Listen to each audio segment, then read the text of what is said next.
Assalamualaikum warahmatullahi wabarakatuh. Kenalin teman-teman, aku Raihan dari Teknik Sipil 2021. Di sini aku mau coba bantu teman-teman buat ngerjain soal TSPJR tahun lalu. Jadi soal TSPJR tahun lalu itu yang buat ada dua dosen, ada Pak Supri dan Bu Hana. Untuk soal Pak Supri sendiri, aku nggak akan terlalu banyak jelasin, karena memang soalnya template bisa kalian baca di materi. Jadi kayaknya aku bakal jelasin secara garis besarnya aja ya. Kita langsung ke soal A nomor satu. Beban lalu lintas merupakan penyebab yang cukup dominan bagi terjadinya kerusakan jalan. Jelaskan penyebab kerusakan dan juga pengaruhnya bagi jalan dengan lapis permukaan sudah beraspal dan belum beraspal. Jawabannya sendiri bisa kalian lihat di materi 2, material jalan dan campuran beraspal. Yang pertama, jalan dengan lapis permukaan sudah beraspal. Penyebab kerusakannya sendiri itu sebenarnya proses oksidasi. Oksidasi itu apa? Oksidasi adalah reaksi antara aspal dengan oksigen yang ada di udara bebas. Oksidasi ini akan menyebabkan munculnya lapisan film tipis di permukaan jalan. Lapisan ini akan pecah jika terkena beban lalu lintas, juga akan larut jika terkena air hujan. Karena lapis permukaan pecah atau larut, maka akan muncul lapisan baru atau segar di bawahnya yang akan mengalami proses oksidasi secara berulang dan terus-menerus. Pengaruh merugikannya apa? Dia ada dua, secara kualitatif dan kuantitatif. Secara kualitatif sendiri, terjadi pengerahan aspal dari P65 menjadi P25 yang mengakibatkan daya ikat aspal menurun. Sementara untuk kuantitatif, terjadi pengurangan jumlah aspal seperti semakin tipisnya tebal lapis aspal yang diakibatkan oleh proses oksidasi. Contohnya bisa kalian lihat sendiri di sini. Terus yang kedua ada jalan dengan lapis permukaan belum beraspal atau masih agregat. Kerusakannya ada dua, degradasi dan disintegrasi. Degradasi adalah proses pecahnya agregat yang dibuatkan faktor luar seperti repetisi beban kendaraan. Sementara disintegrasi adalah pecahnya agregat karena faktor dalam seperti agregat yang terendam air akan menyebabkan agregat melunak lalu pecah. Pengaruh merugikannya apa? Eh, dengan pecahnya agregat, campuran yang tadi yang kredit dengan stabilitas maksimum berubah menjadi ke kredit dengan stabilitas agregat yang menurun. Terus soal A nomor 2. Nah, soal A nomor 2 ini dia sama, jawabannya template, tapi dia lumayan banyak. Jadi, eh, aku nggak saranin kalian, kalau format soalnya masih sama, aku nggak saranin kalian buat kerjain soal ini dulu, karena memang jawabannya template dan banyak banget, jadi better kalian kerjain soal B dulu, karena bebannya 50%, baru kalau masih ada stand waktu, kalian coba kerjain soal yang ini. Jawabannya sendiri bisa kalian lihat di materi 6, teknik pelaksanaan jalan. Nah, di sini aku coba buat kerjain yang langsung ACWC atau buat teman-teman yang linknya ganjil. Secara garis besar sendiri dia cuma ada tiga, proses produksi hot mix, pengangkutan hot mix, sama penghamparan dan pemadatan hot mix. Nah, karena jawabannya banyak banget, buat mempersingkat waktu, mungkin kalian bisa buat poin-poin ya, jangan dibuat narasi seperti ini atau kayak gini, langsung kalian tetap aja dalam bentuk poin-poin. Karena memang jawabannya template dan bisa dilihat di materi sini juga diambil dari materi 6. Jadi kita langsung lanjut ke soal B kali.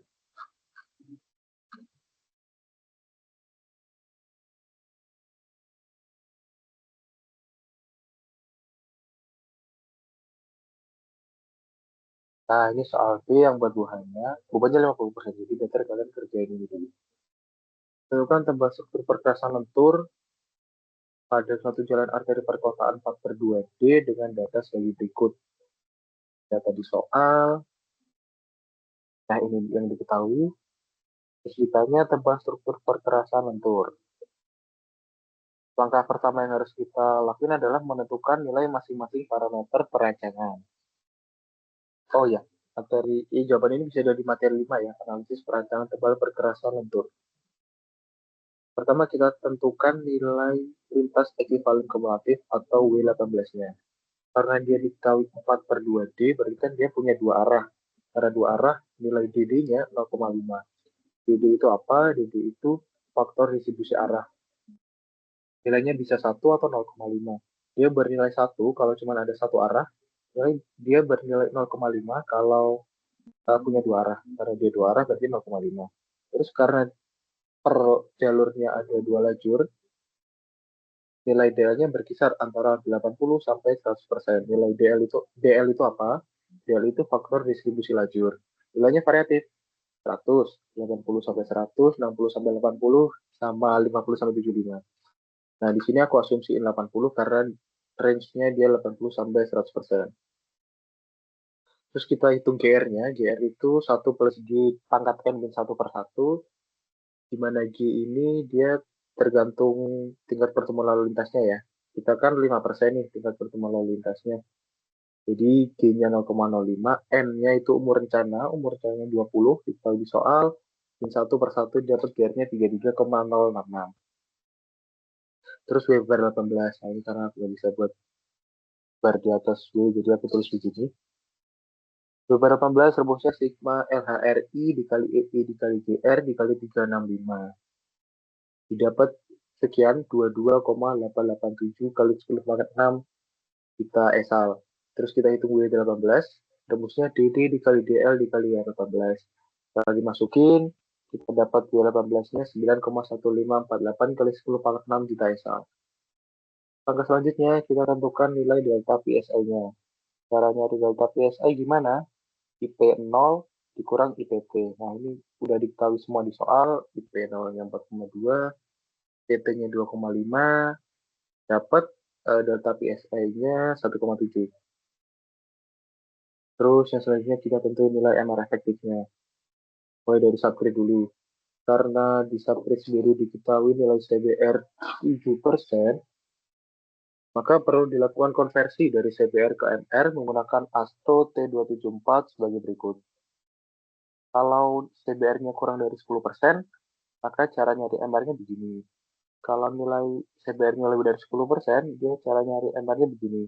Karena yang diketahui 7%, di mana itu kurang dari 10%, maka kita pakai rumus yang ini, yang sebelah kiri. Didapat MR-nya 10.500 PSI, terus kita cari nilai A1, A2, A3. Yang pertama kita cari nilai A1 dulu. Nah, setelah dilakukan plot pada grafik, didapatkan A1 sama dengan 0,42. Karena, nah, ini cara ngeplotnya gimana? Ini kan ini nih, kan diketahui ya, campuran beraspal sebagai lapisan permukaan dengan nilai kohesi di 149/200. Langsung aja kita plot di sini 149/200, kita tarik garis lurus ke kiri ke kanan, dapat sekitar sini kan nilai A1-nya. Nah, ini aku asumsikan A1 0,42. Kita cari nilai A2. Nah, A2, A3 sendiri sudah diketahui di soal, jadi nggak perlu dicari. Tapi misal belum diketahui, kita bisa pakai rumus ini. 0,249 dikali log EB dikurang 0,977, di mana EB sendiri adalah modulus elastisitas base. Atau bisa juga pakai grafik ini, dia ada 3. Untuk lapis pondasi berbutir, pondasi bersemen, atau untuk pondasi beraspal. Terus kita cari nilai A3. Sama kayak A2, karena dia sudah diketahui, nggak perlu kita cari nilainya 0,12. Terus bila belum diketahui, kita bisa pakai rumus ini. 0,227 log ESB dikurang 0,839, di mana ESB adalah modulus elastisitas subbase. Atau bisa juga pakai grafik ini. Terus kita hitung tebal lapisannya. Kita cari EB dulu. Kita plot. Untuk cari EB, kita harus ngeplot nilai A2 ke grafik A2. Terus baru didapatkan nilai EB. Setelah aku lakuin plotting, dapat EB-nya segini. Sekarang plotnya gimana? A2 tadi kan 0,155. Ini nilai A2 nih. 0,155 di sekitar sini kan ya. Karena ini ada garisnya di sekitar sini. Terus aku tarik garis lurus ke sana. Dapat EB-nya kurang lebih 34. Terus kita cari ESB, caranya sama, kita plotting nilai A3 ke grafik A3, dapatkan nilai SB-nya. A3-nya karena pas ya dia 0,12, kita ada garis lurus ke kanan, dapat kira-kira SB-nya 17 KSI. Terus selanjutnya kita tentuin nilai SN1, SN2, SN3. Nah, cara ngeplotnya gimana? Kita ketik dari sini ke sini dulu. Dari sini ke sini itu gimana? Ini kan udah diketahui ya. Nih, nilai reliabilitasnya 90% dengan standar deviasi 0,45. Sudah diketahui 90%, 0,45 di sekitar sini. Kita tarik garis lurus dari 90 ke titik ini, ke garis ini, ke TL, apa ini, yang melewati 0,45. Satu tarikan lurus. Dia berhenti di sini. Terus dari sini ke sini gimana? Kita tentu, bukan kita tentuin, kita bisa dapat dari nilai 18. Nilai 18 kita tadi kan 9, sekian juta esal. Nah, kita tarik satu tarikan garis dari sini ke sini yang ngelewatin garis, ngelewatin titik 9, sekian juta esal. Dapat di sekitar sini. Nah, dari ini ke sini gimana? Kita contoh yang paling atas ya. Yang paling atas itu berarti dia berdasar nilai EB. Kenapa? Karena kan nilai EB kita tadi, kalau teman-teman masih ingat 34. Nah, ini kan di atas nih, berarti ini nilai EB. Karena nilai EB-nya 34, kita tarik dari sini ke sini yang melewati titik 34. Nah, buat nentuin ininya gimana? Kita ingat nilai delta PSI kita. Jadi garis-garis ini tuh nilai delta PSI. Nilai delta PSI kita kan 1,7. Berarti ini kan ada 0,5, ada 1, 1,5, 2. Nah, 1,7 kan ada di antara ini ya. 1,5 dan 2. Jadi, kalau kalian lihat, bisa. Nah, nilai tarikan garisku itu dari sini ke sini yang melewati 34, dan dia ada di garis setelah 1,5 tapi sebelum 2. Kira-kira di sini dapat nilainya 3,6, sorry, 3,6. Nah, nilai EB sendiri itu buat SN1, terus ini sisanya di sini aku lupa, sorry. Nah, nilai EB untuk SN1, ESB untuk SN2, dan MR untuk SN3. Sisanya sama, misal ini tadi berarti dia kan 17 ya, 17 itu ESB.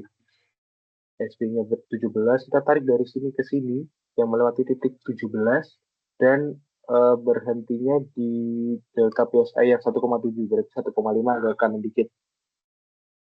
Dapat nilainya ini 4,6, kurang lebih segitu. Nah, buat sisanya sama kayak gitu. Terus sekarang kita hitung tebal perasan lapis permukaan atau surface-nya. Rumusnya ini, rumusnya, aduh. Nah, kita hitung surface dulu. Di bintang 1 harus lebih dari sama dengan SN1 per A1. SN1-nya ada, A1-nya ada, dapat D bintang 1-nya sekian. Terus SN bintang 1 ini sebenarnya buat kontrol aja. Boleh dimasukin, boleh enggak. Tapi di sini aku coba masukin gue sebagai contoh. Tapi nanti di bawahnya nggak aku masukin. Ya, SN bintang 1 sama dengan A1 dikali D bintang 1 lebih dari SN1. Karena dia nilai ini dikali ini lebih dari ini, dia memenuhi. Sehingga dipakai nilai D bintang 1 itu 8,5. Kenapa 8,5? Sebenarnya ini kalau teman-teman lihat tukang kan nggak mungkin ngukur sampai sedetail ini ya, 8,571. Jadi bisa kalian buat angka bulat aja 8,5 atau 9 atau kalau mau ekstrim 8 gitu. Tapi ya kalau bisa 8,5 atau 9 aja. Boleh kalian buletin ke atas atau ke bawah. Nah, terus lapis fondasi D bintang 2 lebih dari sama dengan Sn2 min Sn bintang 1 dikali A2 per M2. M2 apa? M2 itu ini. Koefisien drainase untuk material berbutir adalah 0,8. 8, setelah dimasukin dia dapat 8,072 inch. Dia lebih dari 6 inch, jadinya memenuhi. Sehingga nilai D bintang 2 yang dipakai adalah 8,5 inch. Nilai 6 inch ini dari mana? Nilai 6 inch itu dari sini. Kalau kalian ingat tadi, W18 kita kan 9, sekian juta esal. Berarti kan dia ada di yang paling bawah ini. Nah, ini 6 inch. Ini untuk syarat D bintang 1. Tadi aku lupa masukin. Jadi, D bintang 1 kita kan 8,571 inch ya. Dia kan lebih dari 4 inch. Jadi, memenuhi. Terus, D bintang 2 kita lebih dari 6 inch. Jadi memenuhi. Nah, ini kan aku buletin ke bawah nih. 8,571 ke 8,5. 8,072 ke 8,5. Jadi bebas kalian mau buletin ke atas atau ke bawah. Yang penting di atas syarat minimum dan jangan jauh-jauh dari nilai perhitungan kalian. Terus yang terakhir ada lapis fondasi bawah. Rumusnya ini, D bintang 3 lebih dari sama dengan Sn3 min Sn bintang 1 plus Sn bintang 2 per A3 dikali M3. M3 itu apa? M3 itu sama kayak M2. Dia ini nilainya. Koefisien drainase untuk material berbutir sebesar 0,8. Nilainya 0,8 karena Sn bintang 2 belum diketahui nilainya berapa. Sehingga harus kita cari dulu nih Sn bintang 2 sama dengan Sn2 min Sn bintang 1. Dapat Sn bintang 2-nya sekian. Sebenarnya kalau teman-teman lihat di SNJ 2000 tahun sebelumnya, 2 tahun sebelumnya, itu dia cara nyari Sn bintang 2-nya nggak begini. Cuman ketika aku coba, seingatku aku sudah pernah coba dan hasilnya nggak masuk akal. Terus aku samain aja kayak materi dan hasilnya masuk akal, jadi aku pakai rumus yang ini. Nah, setelah dihitung, di bintang 3-nya dapat 6,25, sehingga nilai bintang 3 yang dipakai adalah 7 inch. Nah, karena di sini tadi ada syarat untuk lapis fondasi bawah, jadi berapapun nilai yang kalian dapat, itu bisa dipakai. Ini boleh kalian buat ke 7 atau mau dibuat 6,5 juga nggak apa-apa sih. Mungkin sampai situ aja yang bisa aku jelasin.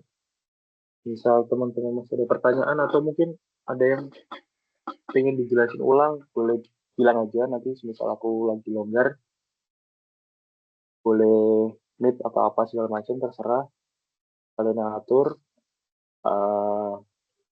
Cukup sekian dari aku. Terima kasih. Wassalamualaikum warahmatullahi wabarakatuh.